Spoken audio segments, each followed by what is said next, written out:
Alright, guys, now let me give you like a hypothetical world that we could live in. So let's just say, alright, you have a 1 in 100 year pandemic where, there's like 11 million people infected worldwide, over half a million deaths. In the US, like there's 3 million, so there's pretty much a third of the worldwide cases, or 25-30% of the worldwide cases.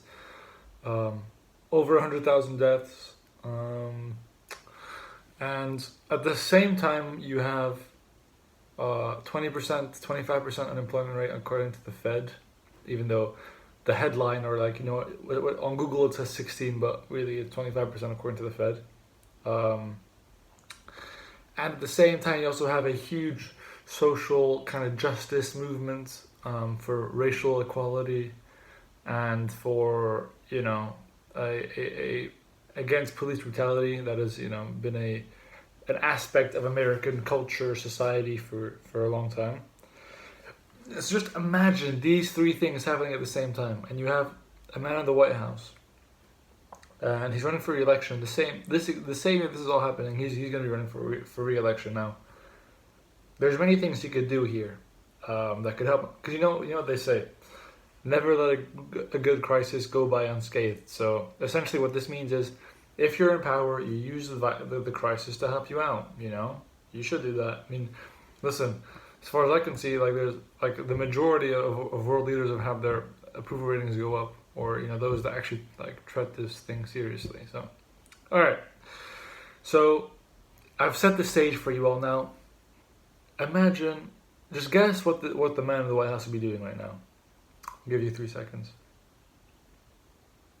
Alright, now I'll tell you what the actual Mr. Trump himself is doing at the moment. So you've got a few things. So first, he's going to try to repeal Obamacare. So 20% unemployment. Most of their employment is linked to their jobs. So, and you already had like 10 million unemployed before that, and then now you're gonna move it up to like 25-30 million people from employment. So okay, well done, Trump. That's number one.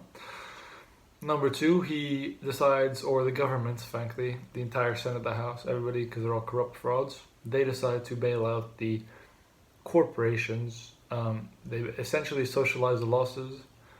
So they socialize the losses, and then they privatize the gains. So now, all the big companies are safe. They've got trillions pumping into the capital markets every day. They've got, they're saving the investors from bankruptcy.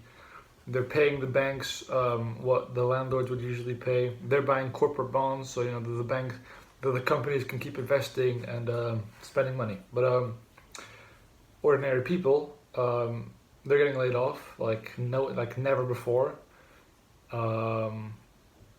Horrible time to be a citizen, because you are suffering, and at the same time, stock markets are flying high. Everybody's so optimistic about the future, but you're just sitting there with no job, no foreseeable job in the upcoming 5 to 6 months. You're struggling to get food on the table. Unemployment lines are like 2 miles long. Food bank lines are like a mile long.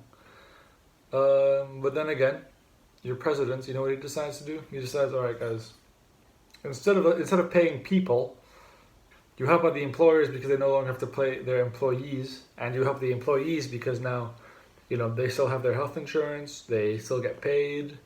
The system kind of functions as it should do, and you do this until the economy is really back up and running, right? So, but instead, you decide to do a payroll protection program, which basically protects nobody's payroll. And you delay taxes, and 25% people are unemployed, and now you have a horrible situation where basically people can abuse their employees because 25% of the market is unemployed. So why shouldn't they make them work an extra hour for $1 less an hour?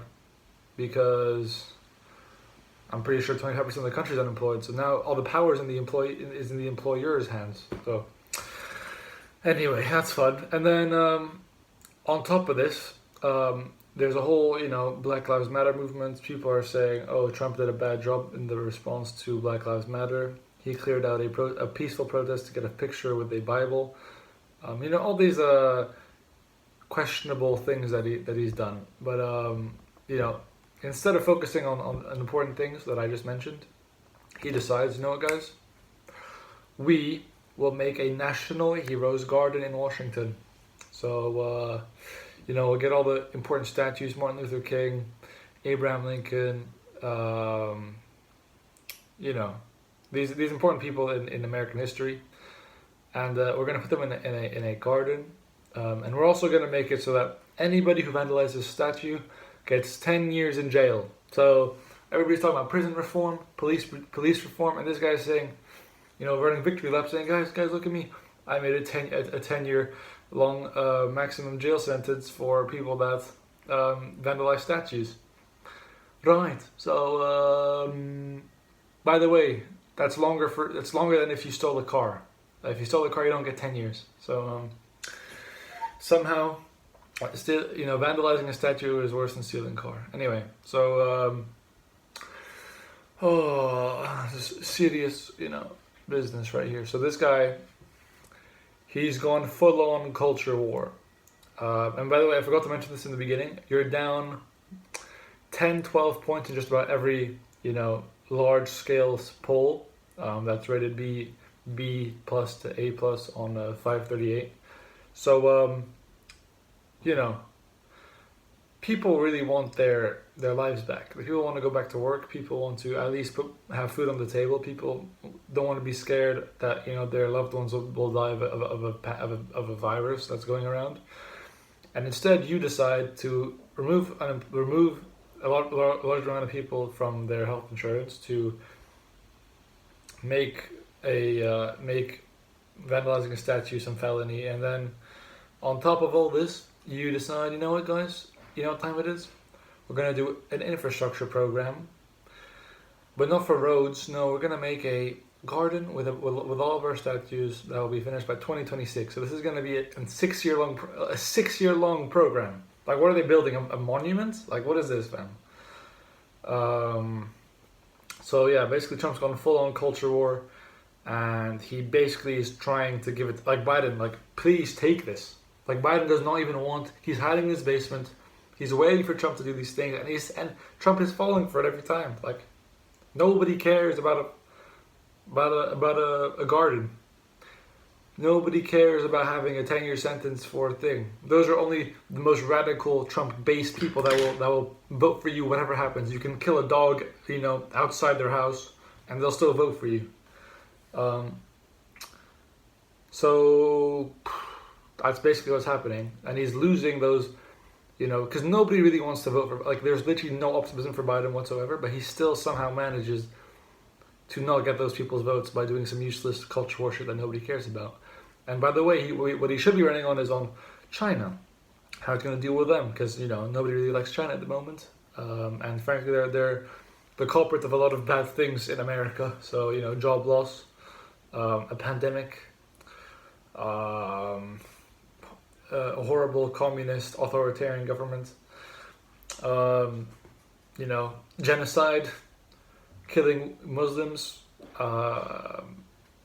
Listen, there's resemblance between the CCP and Nazi Germany, but let's just not talk about that for now. But that's what you should be running on. You should be running on China, on trade deals, on TPP, on getting out of Afghanistan despite Senate blocking his attempts, on an infrastructure program, on what he's gonna do next. Not on this culture war that will not get him anywhere. And it's sad to see, man. He's fully been engulfed by the DC bubble, and he's lost touch with ordinary people. He doesn't know what people want. Yeah, and so Biden, the hero, the joke man himself, the basement hider himself, will most likely be elected into office because we have an equally stupid, lost, out of touch man in office at the moment.